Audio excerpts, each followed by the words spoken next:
दोस्तों, ये कहानी है इलन मस्क की, जो इस वक्त दुनिया के सबसे मशहूर जीनियस एंटरप्रेन्योर हैं, जिन्हें मैं वर्ल्ड का ग्रेटेस्ट जीनियस अलाइव मानता हूँ। मैं ऐसा क्यों कह रहा हूँ, आप जल्दी ही जान जाएंगे।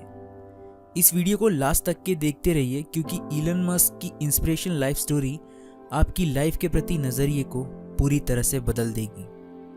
तो चलिए शुरू करते हैं इस जीनियस की इंस्पिरेशनल जर्नी। इलन मस्क का जन्म 28 जून 1971 को साउथ अफ्रीका की कैपिटल प्रिटोरिया में हुआ था। उनके पिता एक इंजीनियर थे और माँ एक मॉडल थी। जब इलन 9 साल के थे, इनके माता पिता डिवोर्स लेकर अलग हो गए और इलन प्रिटोरिया में अपने पिता के साथ रहने लगे। उनके 2 छोटे भाई बहन भी थे, जिन पर उनके पिता कोई ध्यान नहीं देते थे। इलन बचपन से ही शर्मीले और किताबों में घुसे रहने वाले लड़के थे और 10 साल की उम्र तक उन्होंने बहुत सी ऐसी किताबें पढ़ रखी थी जो कॉलेज स्टूडेंट्स भी नहीं पढ़ते थे। 12 साल की उम्र में इलन ने घर पर ही रखे कंप्यूटर पर कुछ बुक्स की मदद से कंप्यूटर प्रोग्रामिंग सीखकर ब्लास्टार वीडियो गेम डेवलप कर लिया। बेसिक लैंग्वेज में बने इस वीडियो गेम को उन्होंने $500 में एक कंपनी को ऑनलाइन बेच दिया और अपने स्कूल की फीस उन्होंने इसी पैसों से भरी। स्कूल में फीस तो भर दी थी, लेकिन स्कूल में कुछ बदमाश बच्चे रोज उनसे मारपीट करते थे। एक बार उन बदमाश बच्चों ने मिलकर इलन को इतना मारा कि वो बेहोश हो गए और इसके बाद उन्होंने इलन को सीढ़ियों से नीचे फेंक दिया। इसके बाद उन्हें हॉस्पिटल में एडमिट कराया गया, जहां कई दिनों के बाद उनकी याददाश्त वापस आई। इस घटना के बाद आज भी उन्हें सांस लेने में तकलीफ होती है। जैसे तैसे 17 साल की उम्र में उन्होंने साउथ अफ्रीका से ही अपने हाई स्कूल की पढ़ाई पूरी कर ली। इसके बाद वो अपनी माँ के पास कनाडा रहने चले गए और वहीं की नागरिकता उन्हें मिल गई। यहाँ पर उन्होंने पेंसिल्वेनिया यूनिवर्सिटी से बैचलर डिग्री फिजिक्स में और वार्टन स्कूल ऑफ बिजनेस से इकोनॉमिक्स की डिग्री हासिल की। पैसों की कमी पूरी करने के लिए इलन ने कनाडा में कई छोटी मोटी नौकरियां की। यहाँ तक कि उन्होंने नाले साफ करने की नौकरी तक की और पैसे जुटाए। इसके बाद 1995 में फिजिक्स में पीएचडी करने के लिए वो कनाडा से यूएसए शिफ्ट हो गए और स्टैनफोर्ड यूनिवर्सिटी में एडमिशन ले लिया। लेकिन यहाँ आते ही उन्हें इंटरनेट बूम का अंदाज़ा हो गया और 2 दिन में ही उन्होंने पीएचडी से ड्रॉप आउट ले लिया और अपना ध्यान इंटरनेट में लगाया। 1995 में ही इलन मस्क और उनके भाई किम्बल मस्क ने अपने पिता से मिली पैतृक संपत्ति से एक ऑनलाइन सॉफ्टवेयर कंपनी Zip2 बनाई, जो ऑनलाइन न्यूज़पेपर पब्लिशर इंडस्ट्री के लिए सिटी गाइड का काम करती थी। Zip2 को इलन और उनके भाई ने मशहूर पर्सनल कंप्यूटर कंपनी कॉम्पैक को $307 मिलियन में बेच दिया। इलन को इसका 7% यानी लगभग $22 मिलियन मिले। दोस्तों, $22 मिलियन कम नहीं होते, लेकिन इलन के दिमाग में कुछ और ही था। उन्होंने उन पैसों से एक नई वेबसाइट X.com बनाई, जो ऑनलाइन पेमेंट वेबसाइट थी, जिसका नाम बदलकर पेपैल कर दिया गया। जुलाई 2002 में eBay.com ने पेपैल को $1.5 बिलियन में खरीदा, जिसमें से $165 मिलियन इलन मस्क को मिले। लेकिन इतने से भी वो संतुष्ट नहीं हुए। उन्होंने पेमेंट इंडस्ट्री में तो फाइनेंशियल रेवोल्यूशन ला दिया था, लेकिन वो अब ह्यूमैनिटी को धरती से बाहर बसाना चाहते थे और एक रेवोल्यूशन लाना चाहते थे। उन्होंने अपने विजनरी माइंड में कुछ ऐसा सोच रखा था जिसे अक्सर लोग सुनकर कहते हैं कि ये बंदा पागल हो गया है। उन्होंने ये सारा पैसा वेरियस कंपनीज में इन्वेस्ट कर दिया और लॉस एंजलिस जाकर दोस्तों के यहाँ रेंट पर रहने लगे।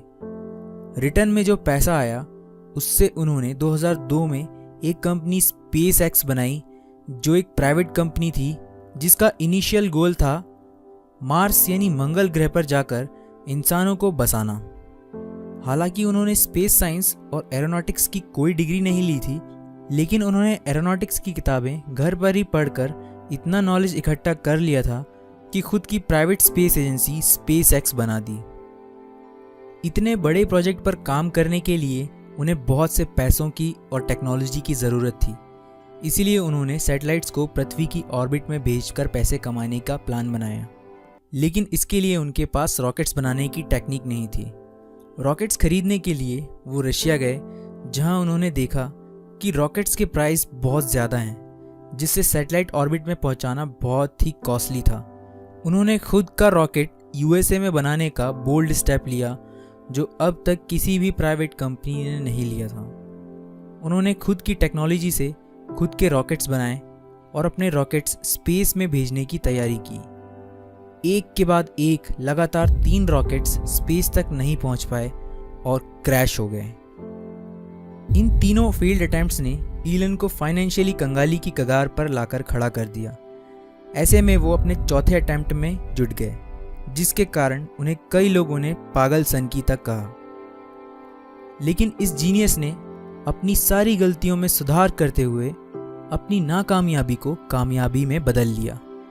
उनकी कामयाबी से स्पेस इंडस्ट्री में खलबली मच गई कि कैसे एक आदमी जिसने कभी रॉकेट साइंस की कोई खास पढ़ाई नहीं की, वो अब स्पेस में सैटेलाइट लॉन्च करने लगा है। स्पेस एक्स कंपनी एक स्पेस ट्रांसपोर्ट कंपनी बन चुकी है, जो लो कॉस्ट में नासा स्पेस एजेंसीज के इक्विपमेंट, कार्गो और सैटेलाइट्स ऑर्बिट तक पहुंचाती है।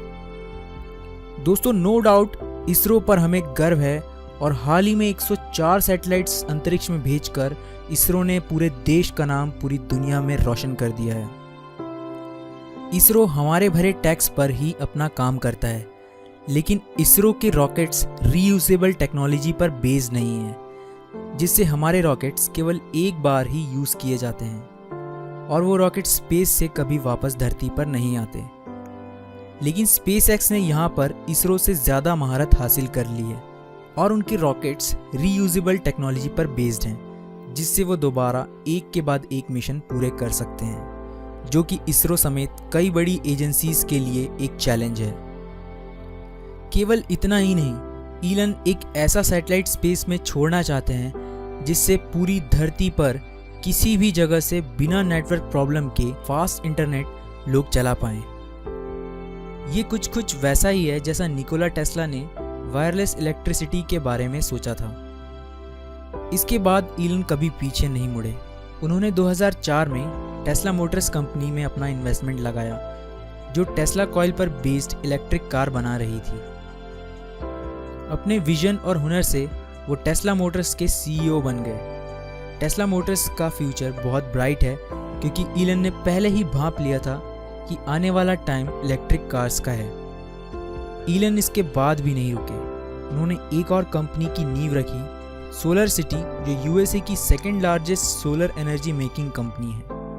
इसके बाद उन्होंने एक प्रोजेक्ट की शुरुआत की, हाइपरलूप। ये एक ट्रांसपोर्टेशन और पब्लिक ट्रांसपोर्ट प्रोजेक्ट है, जिसमें लोग बैठकर 1000 किलोमीटर से ज़्यादा की स्पीड से ग्राउंड लेवल पर सफ़र कर पाएंगे। ये वैक्यूम और मैग्नेटिक एनर्जी पर बना अपनी तरह का पहला प्रोजेक्ट है, जो अभी ट्रायल पीरियड में है, जो पूरा होने पर ग्राउंड लेवल पर दुनिया का सबसे फास्ट ट्रांसपोर्ट सिस्टम बन जाएगा, जो बुलेट ट्रेन से भी फास्ट होगा। दोस्तों, आपको समझ आ गया होगा कि क्यों मैं ईलन मस्क को वर्ल्ड का ग्रेटेस्ट जीनियस अलाइव कह रहा था, जिन्होंने बचपन से संघर्षपूर्ण जीवन जिया और भविष्य देखने में माहिर। अपने विजनरी माइंड से उन्होंने अपनी कामयाबी से मानव जीवन और ह्यूमैनिटी के लिए लगातार अच्छे काम कर रहे हैं। ईलन ने एक प्लेज साइन किया है, जिसमें वो अपनी कमाई का ज़्यादातर हिस्सा ह्यूमैनिटी के भले के लिए चैरिटी में डोनेट कर देते हैं। टेस्ला मोटर्स के सीईओ रहते हुए उनकी एनुअल ऑफिशियल सैलरी केवल $1 मात्र है। ईलन ने 2014 में निकोला टेस्ला के भतीजे विलियम टर्बो को टेस्ला साइंस कंस्ट्रक्शन के लिए $1 मिलियन दिए और म्यूजियम कार पार्क में टेस्ला सुपरचार्जर बनाने का वादा किया है। ईलन मस्क को एस्क्वायर मैगजीन ने 21वीं शताब्दी के टॉप 75 प्रभावशाली लोगों में शामिल किया है और 2013 में फॉर्च्यून मैगजीन ने उन्हें business person of the year से सम्मानित किया है। हेलो फ्रेंड्स, कैसे हैं आप सब लोग। मेरा नाम ध्रुव साकरे है और एलन मस्क पे मैंने जितनी भी सारी इन्फॉर्मेशन कलेक्ट की हैं, उनकी पर्सनल लाइफ, मैरिड लाइफ को छोड़कर मैंने सारी इन्फॉर्मेशन कलेक्ट की हुई है, जो मुझे काफ़ी इम्प्रेसिव और काफ़ी इंस्पायरिंग लगती है। और जाते जाते आप सभी के लिए एक क्वेश्चन है कि क्या आप वर्ल्ड की टॉप 5 स्पेस एजेंसीज के बारे में जानते हैं? अगर हाँ तो नीचे कमेंट बॉक्स में आप टॉप 5 एजेंसीज को रैंकिंग वाइज लिखकर आंसर दीजिए। मैं आपके आंसर्स का वेट कर रहा हूँ और मैं आपको रिप्लाई भी दूंगा। तो चलिए मिलते हैं अगले वीडियो में, तब तक के लिए अपना ख्याल रखिए। जय हिंद। नए वीडियो अपडेट्स के लिए बेल आइकन प्रेस करें।